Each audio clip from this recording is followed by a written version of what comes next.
Well, as luck would have it, we came up short. You can see that's as much as we can get. And that's just not going to cut it as far as being able to properly mount. I mean, we could probably do something crazy like put it under here. You don't want to jerry rig. We're not going to do this one crappy. Okay, welcome to this week's episode of Luv Subbin. And what are we doing this week? We are going to be installing our DC-to-DC charger in our F-150 truck. This is part one of the series. Part two will be next week when we install it into the battery side of the airstream. So make sure you subscribe for part two. All right, so the first question is, why do you need a DC-to-DC charger? And really, it's because the truck is very ineffective at charging your RV's battery as you're driving down the road. So if you come off a boondocking a couple weeks and your batteries are low, the truck will charge it, but it's not really that good at it because it's charging from your alternator, from your battery, and it doesn't know that you've got a lithium battery in the back. And since it's going to the lithium battery, we feel it's more important to have the proper lithium algorithm charging the battery and bringing it in properly. We don't want to stress our alternator. Exactly. We have a 200 amp alternator. This is an 18 amp DC-to-DC that you'll be seeing, so we're not going to stress the alternator a whole lot. We only have a single alternator. And I think that this is going to also allow the better lithium algorithm versus just the truck sending juice back. Okay. So, and our friend Brad from 13 Adventures, he just dropped a video as well, which I learned about the different voltages and how the voltages change and spike. So make sure you check out Brad's video as well. We'll leave a link in the description because he had some really good information as well. Let's go ahead and see what we need to do to put this together. Okay, so let's talk about some of the tools and equipment and parts that'll be needed to install our DC-to-DC charger. First, obviously, is I'm using a Victron 12 volt isolated 18 amp charger. Now, I know a lot of people are going to be like, oh, you need the 30 amp charger. No, I don't. I have a single 75 ampere hour battery. The 18 amps will be more than sufficient to charge that. Victron's advice was if you have more than 100 amps, you need the upgrade to the 30 amp, but I'm less than that, so this should be good. And my theory is I don't want to be charging and stressing the alternator and stressing the battery and stressing all these systems when I really don't need to with a 30 amp charger. So that's the primary piece. This is going to go into the airstream. We've got I'm using 4 wire, so 4 AWGs, make sure I can carry all the current. So we've got some of the black and red wire. The tools, I've got the hydraulic crimper. I've had this for a while. It's excellent for doing battery terminals, so you'll need that. And it also helped put in our inverter too, right? Yes. So anytime you're crimping big heavy wires, you need that versus something else. You'll need 2 inline fuses. I've chosen marine grade waterproof breaker versus the replaceable fuse. Now you can again debate. Remember, I'm not an electrician. But I chose this, A, because it's waterproof, it's marine grade, and if I'm out boondocking somewhere and I blow a fuse, and I might not have the fuse, this I can replace. We're choosing to go with the Anderson style connectors to connect the airstream to the truck. And we also have our assorted battery lugs, shrink hose, a fish, an electrician's fish in case we need to fish something. So yeah, let's go ahead and start this process by removing the battery. Okay, you're removing the battery so that you can install the circuit breaker. Yeah. Okay. So onto the battery. Yes. Okay. So it's going to go from the positive terminal to the circuit breaker, and then we'll start running this stuff. I gotcha. Ugh. Oh, that's gross. Ugh. All right, we get the little hold down thingy off. The hold down thingy? Yeah, it's a technical term for it. Man, these things are heavy.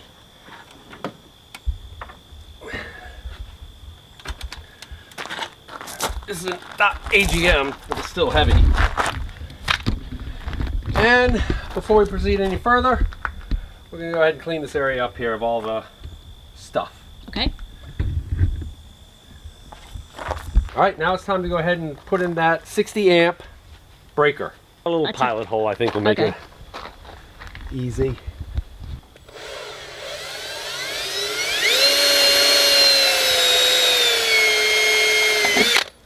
And this is going to go directly behind where the battery is? Yep. So is that the only reason you took the truck battery out, is just to put that in? Yep. Okay. Just making sure I'll still be able to open the fuse cover. Okay. With this in. Now, once we have all this put together, will you put that fuse back? The one Nope. Okay, so that's replacing that fuse still? Yep, because you don't want the 7-pin sending a charge back. You want this thing to be doing it. Okay. Right. That was pretty good. Right. So is there going to be a breaker like that near the Airstream battery as well? Yep. So I've test fit that. Now this is going to sit like this, and it's going to attach there. So I'm going to want a length of, this will probably come down. So give yourself some lug allowance too. About right there, I would think.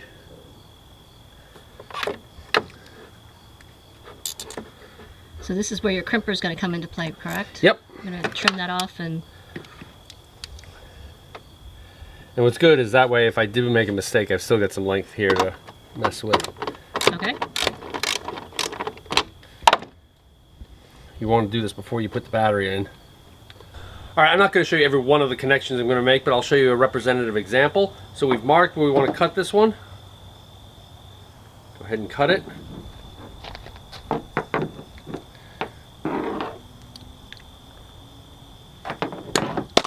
Then you take your lug, you mark it. It's called the lug allowance. Yeah. About where you want to remove the insulation from. I'm using a box cutter here. There are special ones for this, but this will do for us. The key is, of course, not to cut into any of the wires.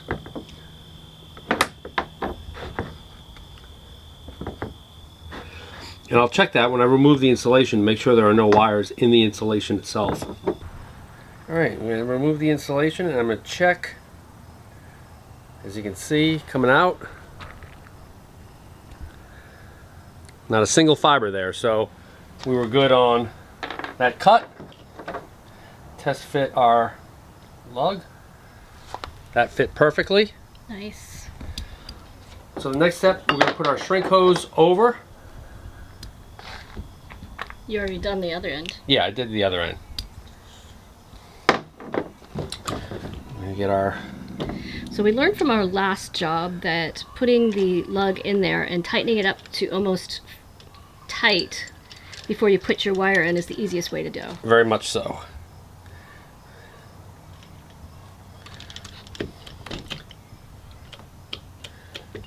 That way it stays in position and doesn't move around. Just keep that shoved in there.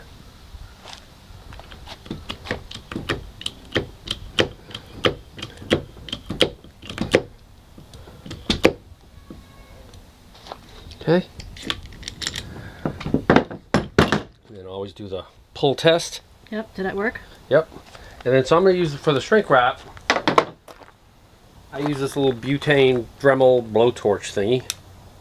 You can also use those to crisp up a cream brulee as well.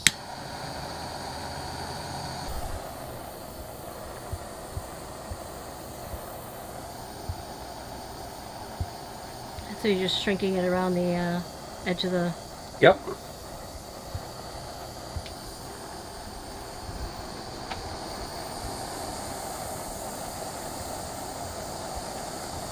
You can also solder with this thing, so it's multifunction. Okay. Okay. That should be good. All right, next step is to put that on Yep. your breaker, correct? Yep.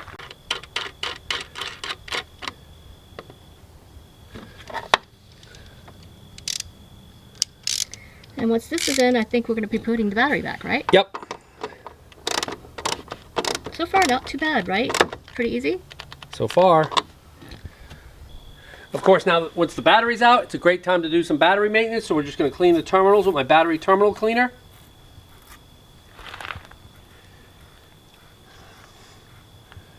Both there. And the terminals here. That way we get good contact. Alright, that's looking good. Go ahead and get that battery. Okay, see, what's the next step? We are going to restore the sidings on the truck. So we have to do the following items in order to restore the settings properly. Yep, so whenever you remove the battery, you've got to do that. And so we won't bore you, it's in your owner's manual. But we're going to go through all the steps to restore our settings once the battery's been removed. Yep. All right, well, we're now planning on running the cables from the engine compartment off to the rear of the truck where we can hook up our Anderson connectors. And my plan is to run it through the frame here. If I can do that, the main frame rail. I'll use my snake. I'll try and run it through there.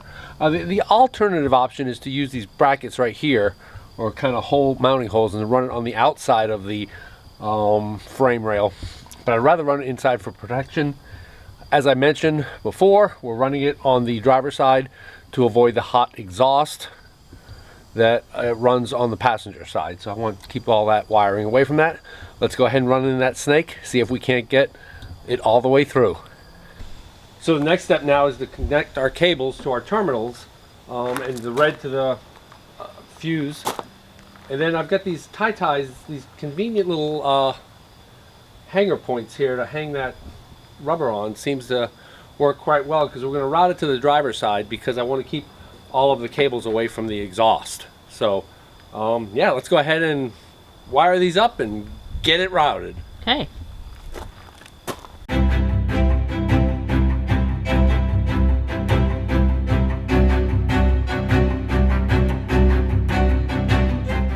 So what are we doing now? We're taping them together? Yep, just taping them all together so that they run as a unit. Yep. And we're going to fish them through. Yep. And you've already pre-fished.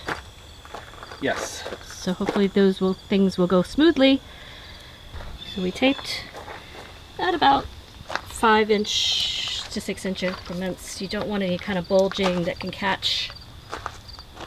You just want it to run as a smooth entity. Alright, we fed it through the top. And you're looking for our fishing wire, right? Yep. So we found the fishing wire. We're wrapping the wire around the cording with electrical tape. And then we're going to slowly feed it through and hope it goes through smoothly. Alright. Do it to it. Alright.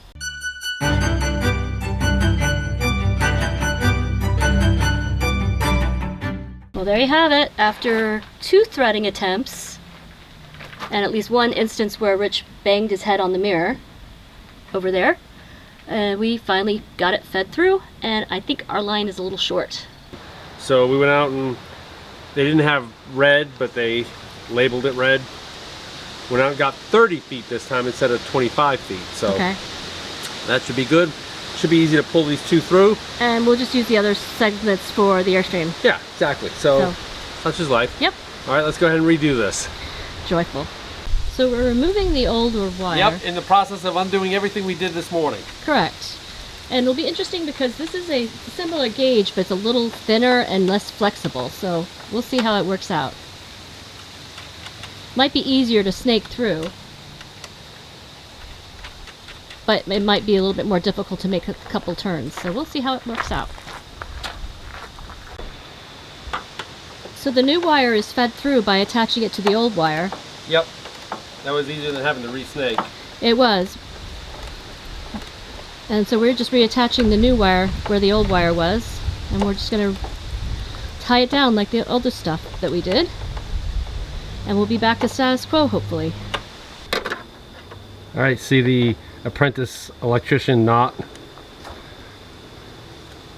How's it going? Taping some stuff up? Yep.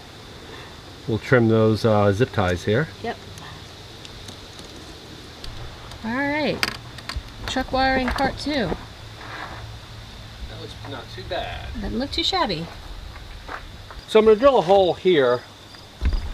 And to do that, so I have this little piece right here that is a 2-inch hole drill that we'll be using for another project. But it's Milwaukee hole dozer. So I got a Milwaukee hole dozer the size that I want to fit here. One would think that they would be the same. Yep. One would be wrong. How many trips to Home Depot did we do today? A couple. And to Granite City Electric for the cable. Yeah. So All right. it's never a project unless you go to Home Depot multiple times. And I was bleeding a little bit, so you have to bleed too. Oh yeah, okay. After another trip to Home Depot, we got the right tool. Yep. And we're gonna drill a hole.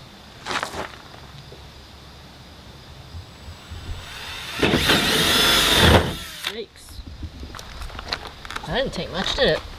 No, it'll still fit through there. Okay. That's the red one. One with red electrical tape. Yep. Before we cut it.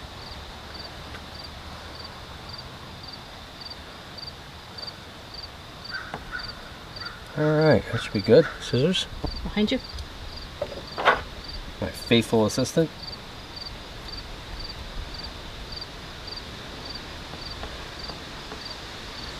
Double check. That is the red one. Okay. All right, so we got their crimps on. Yep. The A is on top.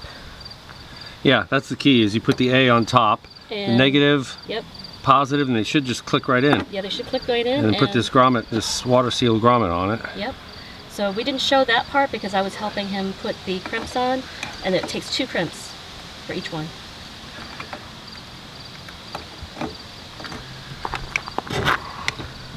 It's nice to have a little extra play. I'm not sure we could have done this with the other one.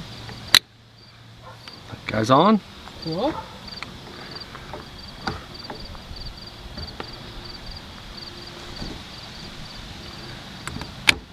That guy's on. Awesome.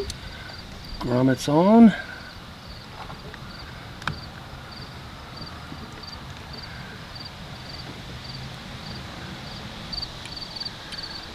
Dust cover on.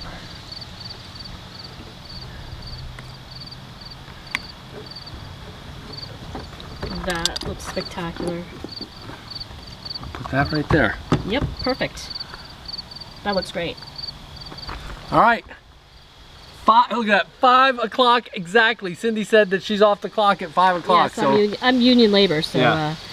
I clock out at 5. Yep. All right, so first half of this project is done. Yep. So is the second half going to be easier or harder? It'll have its own unique challenges. Oh, that's very diplomatic.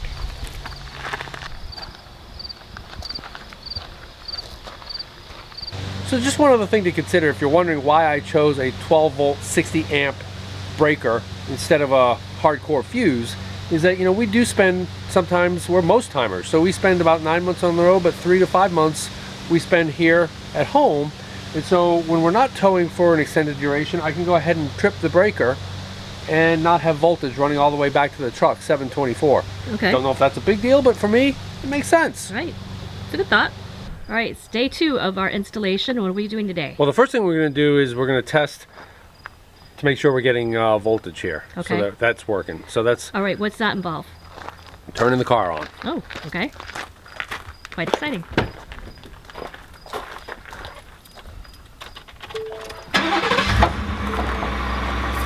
Car didn't blow up. Good first start. Well, it's always a bonus.